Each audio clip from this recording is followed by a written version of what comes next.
kwarto mo yung damo ha. Nai-issue ka raw kila Krista Ranillo, pero asawa mo si Jinky, di ba?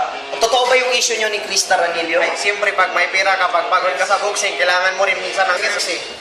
6'8 tsaka 6'8. Minsan kailangan mo ng 6'8 tsaka 6'8. Siyempre, hindi lang lahat puro punch. Dapat minsan kailangan mo rin magbayo. I like you. Siyempre, pagod kami sa training. Basag ang ipin ko, nasuntong ni Koto. Anong gagawin mo strategy para patayin si Koto?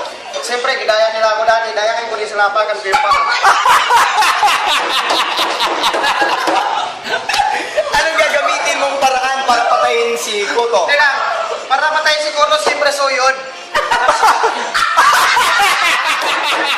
Puta, nadali ako dun ah. Puta ka na, nadali ako ng 2 seconds dun. Ay, kwento ko lang. Salamat kay franchise kay gitanggilan niyang sombrero na kolaborasyon namin ng webcam mo. Tingnan mo. Tutok mo camera. Pakyaw yan! Kolaborasyon namin yan ni webcam. Pacquiao. Pero nai-issue daw, ang idol mo raw kasi si Pacquiao ka. Totoo ba yun na ang rapper na dinidikitan mo si Bangad kasi si Bangad tsaka meron pa kasi pero si Bangad daw ang gusto mong rapper eh. Si Bangad, hindi ko na rin alam pero mabait na rin daw ngayon si Bangad. Hindi ko na rin alam minsan kay Bangad. Ang masasabi ko lang kay Bangad, stay ka lang kung nasaan ka ngayon araw kay delikado ka na.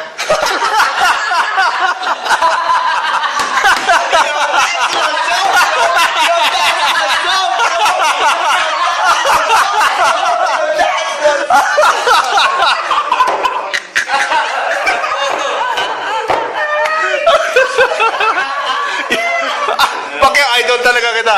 Idol. Salamat. Maraming salamat sa inyo. Ito sinasabi ni mo, wala nang baga sa flip top. Sa flip top, mabatiin ko lang mag-flip top ko. Nagkausap kami ni Anikma.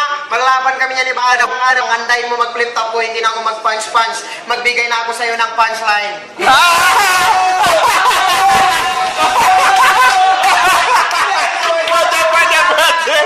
I like you, man. That's what's up.